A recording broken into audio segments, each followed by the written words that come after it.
Olá, sejam bem-vindos mais uma vez. Eu sou Felipe Novaes, eu sou advogado, professor de Direito Civil aqui do GETUSP para a OAB e a gente continua falando sobre contrato de compra e venda.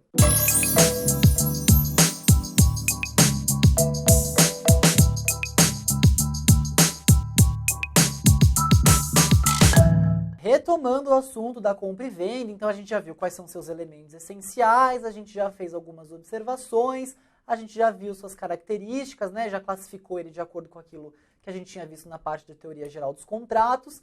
E agora a gente passa a fazer mais algumas observações sobre este contrato, ok? Primeira observação que a gente faz: contrato de compra e venda entre ascendente e descendente, ele é anulável, ou seja, se o pai vende para um filho, este contrato é passível de anulação.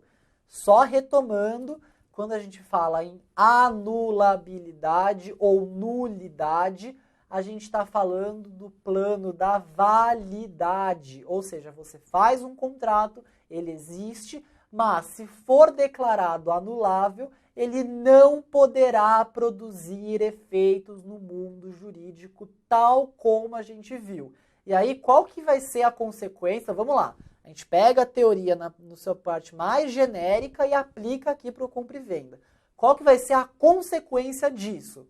Se anulou o negócio jurídico, ele volta ao seu status quo. Ou seja, se possível, se não tiver terceiro de boa-fé, este bem volta ao domínio, volta à titularidade daquele que o alienou. No caso, o ascendente, ok? É passível de anulação, mas, veja, salvo se houver anuência dos outros descendentes e também do cônjuge, mas não é qualquer cônjuge. Eles têm que ter constituído este casamento ou união estável num regime em que haja coligação de bens. Por quê? Qual que é o objetivo da norma ao criar essa proteção? Ela objetiva com isso evitar que haja favorecimento de um dos descendentes em prejuízo dos demais possíveis herdeiros necessários. Então aqui é uma clara proteção do direito sucessório, ok? Ademais, o artigo 497 vai trazer um rol de possibilidades de nulidade. Aqui o artigo ele é bem claro, nulidade, com todas as suas características que a gente também já viu, pode ser conhecida a qualquer tempo, pode ser conhecida de ofício, produz efeitos perante terceiros, etc, etc, etc, etc. Esse rol, ele é importante de ser lido. Eu só não vou lê-lo agora por uma questão de economia do nosso tempo de aula para a gente gastar no que é mais relevante. Então eu recomendo para você que está assistindo esse vídeo que pause ele agora e faça uma leitura com calma justamente deste rol que o artigo traz. Então, nesse meu persistente objetivo de sempre tentar fazer com que vocês, ao máximo possível, entendam quando estiverem se deparando com um texto da lei, com o contexto e os objetivos que motivaram a sua criação, a sua positivação no nosso ordenamento jurídico. A desse artigo propriamente dito foi a de vedar, né, com um efeito bastante severo, que é o da nulidade, certas situações que poderiam, né, então presumiu a lei, né, que situações que poderiam gerar algum conflito de interesse entre quem está comprando e quem está vendendo, com possível lesão a uma dessas partes. Então, no caso, a quem está vendendo. Então, justamente por isso, a lei vai dizer: não pode comprar, ainda que em asta pública, e vai lançar o rol que está previsto em 4 artigos, mais um parágrafo único que vai estender este rol de proibição ao contrato de cessão, que a gente já viu, que é o contrato de compra e venda, só que ganhou um nome mais pomposo. Muito bem, o artigo 499 vai dizer o seguinte: é lícita a compra e venda entre cônjuges com relação a bens excluídos da comunhão. Aí você vai me perguntar, mas qual que é o objetivo da lei quando fez isso? O que o legislador quis? Qual foi a sua motivação? Veja, se há coligação dos bens por conta do regime de comunhão, então vamos imaginar, regime de comunhão universal de bens. Tudo que o cara tem, tudo que ela tem, ou tudo que eles têm ou elas têm, eles se coligam, eles possuem a mesma, eles serão divididos pela ameação de qualquer jeito. Então é evidente que nem faz sentido você permitir compra e venda entre esses bens. Então vai fazer a ressalva legal. Eles só serão permitidos no caso dos bens que forem particulares do marido ou da esposa no momento em que o negócio for celebrado, no momento do contrato de compra e venda. Ademais, vai fazer ali a legislação algumas observações em relação à compra por área, a compra de bem imóvel e por área definida. Então, basicamente, a gente tem que só ter alguns cuidados. Então, o que é essa hipótese? Quando você compra um determinado bem imóvel e tem ali a estipulação do seu tamanho. Então, estou adquirindo um bem imóvel urbano, um apartamento, vamos imaginar, de 126 metros, por exemplo. Então, veja que é bastante comum essa possibilidade na compra e venda de bens imóveis. Mas não é requisito essencial. Você pode colocar apartamento localizado no andar tal, no prédio tal, na rua tal, cidade tal, que vai ser um contrato do mesmo jeito. Mas se você estipulou a área, evidentemente vai haver um grau de vinculação. E qual vai ser o problema e qual que vai ser aqui o objeto de enfrentamento do ordenamento? As hipóteses em que há uma dissonância, uma divergência entre o que constou ali, a área que constou ali, que é objeto do contrato, e a área real daquele bem que foi objeto de contrato de compra e venda. No caso do comprador, ele pode exigir o complemento da área ou o abatimento proporcional do preço, certo? Então veja, você me vendeu um imóvel, você disse que ele tinha 1.350 metros, mas aí eu fiz uma conferência real, eu fui lá na escritura e descobri que ele tem 1.000 metros quadrados. Então houve ali uma perda substancial ou um prejuízo substancial para mim. Então o que eu vou poder pedir?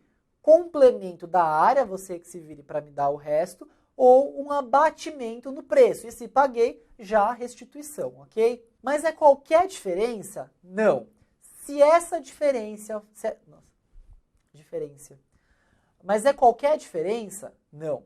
Se essa diferença for menor do que 1/20 da área total, vai dizer o código, essa diferença vai ser tida como irrelevante, salvo se ficar demonstrado que o comprador, o adquirente, não realizaria este negócio se soubesse dessa diferença, ainda que menor do que 1/20, do que 1/20 da área total do imóvel. Por quê? Qual vai ser o entendimento aqui do legislador nesse caso? Ele vai entender que se foi menor do que 1/20, do que 1/20, que essa menção da área, ela era meramente enunciativa, ou seja, ela estava ali constado, mas que ela não tem tanta relevância ali no contexto final, foi meramente enunciativo. Mas e se esse contrato ele for feito de uma forma em que a área do contrato seja menor do que a área real, ou seja, eu comprei 1.000 metros, mas ali, em verdade, eu fui perceber que havia 1.300 metros. Nessa hipótese, a legislação vai impor uma condição essencial antes de dizer quais serão as consequências jurídicas disso. Qual que é essa condição? O vendedor tem que provar o motivo que levou a ignorar essa diferença. Porque o que vai entender o legislador? Ora, se é você que está alienando, se é você que é o atual titular daquele bem imóvel, então se você deixou passar este erro, se você colocou ali um valor, uma metragem que é menor do que a metragem real, então você vai ter que demonstrar o motivo pelo qual isso aconteceu. Então, se passar pela condição, aí a gente pode falar nos efeitos, nas atribuições, nas consequências jurídicas dessa. E aí, quais serão essas consequências? Você pode pedir para que ele pague pelo valor que excedeu, ou você pode simplesmente pegar essa parte que ao comprador caberá a devolução do excesso daquilo que efetivamente não lhe corresponde, porque o objeto do contrato previa uma área menor, ok? Pelo parágrafo 3º vai dizer o seguinte, vamos à leitura porque ele é bastante claro. Não haverá complemento de área nem devolução de excesso se o imóvel for vendido como coisa certa e discriminada, tendo sido apenas enunciativa a referência às suas dimensões, ainda que não conste de modo expresso ter sido a venda ad corpus. Então, nessa hipótese, o que o legislador vai dizer? Olha, se a coisa for vendida como certa ou discriminada e ninguém colocar a área, então vai ser presumido que isso é meramente, que essa questão da área é meramente enunciativa, ok?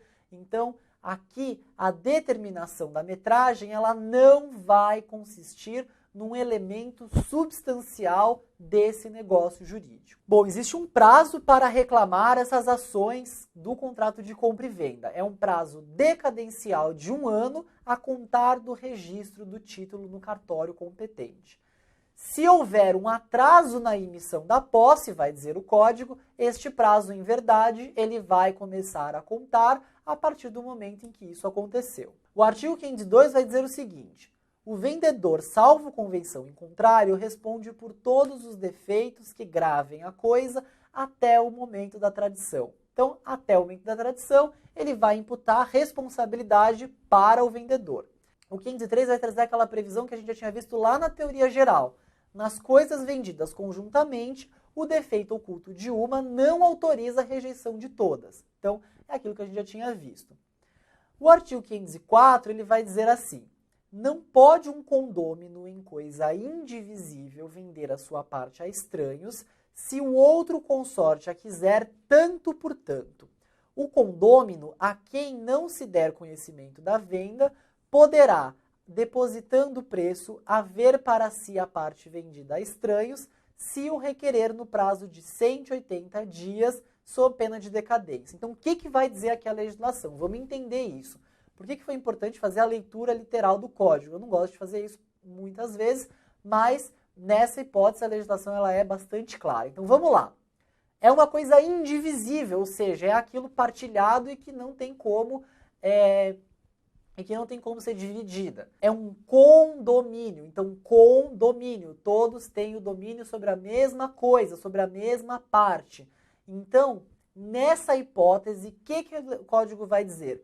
Você não pode alienar a terceiros sem antes oferecer para o outro condômino, aquele com quem você divide o domínio, veja, condomínio, daquela coisa. E por quanto que ele vai ter que pagar para ter direito a isso? Tanto por tanto. Ou seja, tanto quanto o terceiro, né, estranho ao condomínio iria pagar, ele vai pagar para poder adquirir a outra parte daquele condomínio que está se desfazendo. Ademais, se ele não for informado disso, no prazo de 180 dias, e aí nos parece evidente, a partir do momento em que toma conhecimento dessa transferência, ele vai poder depositar o que o estranho pagou, né, o que o terceiro pagou, e haver para si aquilo que foi alienado, ok? Parágrafo único. Sendo muitos os condôminos, preferirá o que tiver benfeitorias de maior valor e, na falta de benfeitorias, o de quinhão maior. Se as partes forem iguais, haverão a parte vendida aos coproprietários que a quiserem, depositando previamente o preço. Então veja, aqui a lei vai trazer 3 hipóteses. Primeiro, critério de desempate. São muitos os que estão ali naquele condomínio, né? Ou seja, todos que possuem o domínio sobre a coisa indivisível. Primeiro, quem fez mais benfeitoria tem a preferência, certo? Segundo, aquele que tem o maior quinhão. Então, as partes não estão igualmente divididas. Quem tem o maior quinhão ganha preferência nesse segundo critério, aí vamos chamar, né, de desempate.